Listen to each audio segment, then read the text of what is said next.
Function test या thyroid के कार्य करने की स्थिति का पता लगाना एक बहुत महत्वपूर्ण जांच होती है जो हम विभिन्न परिस्थितियों में करते हैं।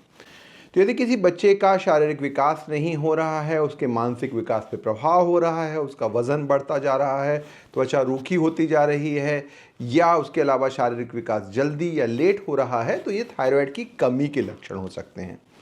वहीं दूसरी ओर यदि किसी व्यक्ति का वजन कम हो रहा है, हाथ पैर में कपकपी हो रही है, धड़कन हो रही है, पसीना आ रहा है, हार्ट पर लोड हो रहा है, तो वो थायराइड की अधिकता के लक्षण हैं। थायराइड की परिस्थिति को समझने के लिए हमें थायराइड हार्मोन्स के स्तर को जानना पड़ता है और इनमें 3 मुख्य हार्मोन होते हैं, T3, T4 और TSH।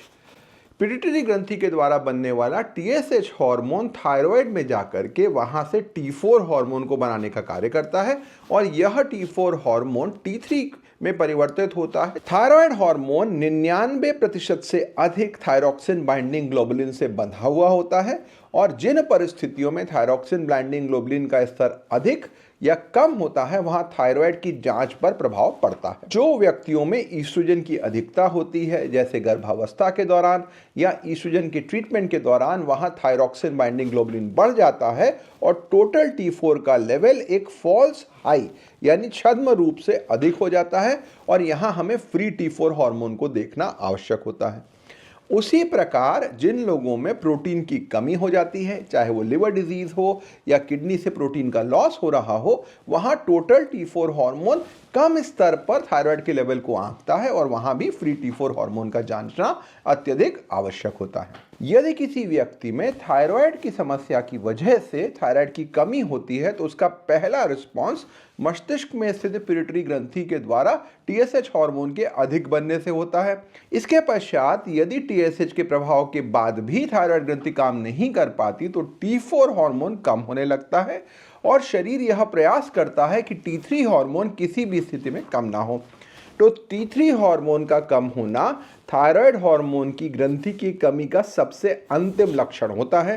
तो यदि किसी व्यक्ति को थायराइड ग्रंथि की समस्या की वजह से थायराइड की कमी है तो उस स्थिति में पहला हार्मोन जो बढ़ता है वो होता है TSH, उसके बाद T4 में कमी होती है और उसके अंत में T3 हार्मोन कम होता है। ऐसी परिस्थितियों में T3 की जांच इसमें अधिक योगदान नहीं दे पाती और यदि हमें थायराइड ग्रंथि की कमी के बारे में जानना हो तो हमें फ्री T4 और TSH ये जांच को करना आवश्यक होता है। कुछ व्यक्तियों में लगभग 2 से 5% ऐसे लोगों में जिनमें की थायराइड की समस्या मस्तिष्क में होती है यानी पिट्यूटरी ग्रंथि से होती है, उसे हम सेंट्रल हाइपोथायराइडिज्म कहते हैं, में थायराइड की कमी होने के बाद भी TSH लेवल ऊपर नहीं बढ़ पाता। सेंट्रल हाइपोथायराइडिज्म को जानने के लिए हमें फ्री T4 का जानना अत्यधिक आवश्यक होता है। इसीलिए यदि किसी व्यक्ति में थायराइड की कमी के लक्षण है तो हमें फ्री T4 और TSH दोनों जांचों को एक साथ करना अत्यधिक आवश्यक होता है। किसी भी व्यक्ति में थायराइड की समस्या होने पर FT4 के कम होने पर TSH का स्तर बहुत अधिक बढ़ जाता है। यदि किसी व्यक्ति में थायराइड हार्मोन की कमी होने के बाद भी TSH हार्मोन नहीं बढ़ रहा है तो वो पिट्यूटरी की समस्या या सेंट्रल हाइपोथायराइडिज्म का परिचायक हो सकता है। हमें पिट्यूटरी ग्रंथि के MRI और इसके अतिरिक्त वहां अन्य हार्मोन जैसे एड्रिनल से संबंधित कोर्टिसोल हार्मोन और गोनाडोट्रोपिन हार्मोन्स की जांच करना आवश्यक होता है। थायराइड ग्रंथि की अधिकता होने की स्थिति में सबसे पहले पिट्यूटरी ग्रंथि के द्वारा बनने वाला TSH हार्मोन कम हो जाता है, उसके बाद T4 हार्मोन बढ़ने लगता है।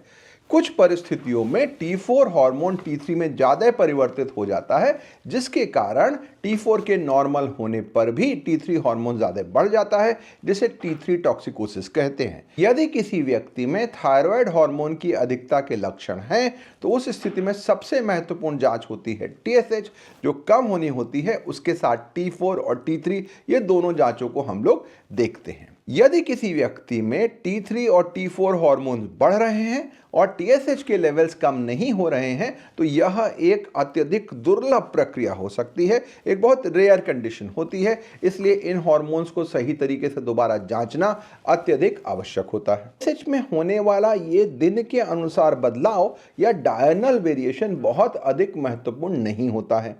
यदि किसी व्यक्ति में हमें TSH की जांच करनी है तो हम उसको किसी भी समय दिन में कर सकते हैं और उसके लिए खाली पेट जांच का होना आवश्यक नहीं है। T4 हार्मोन दवा के लेने से प्रभावित होता है।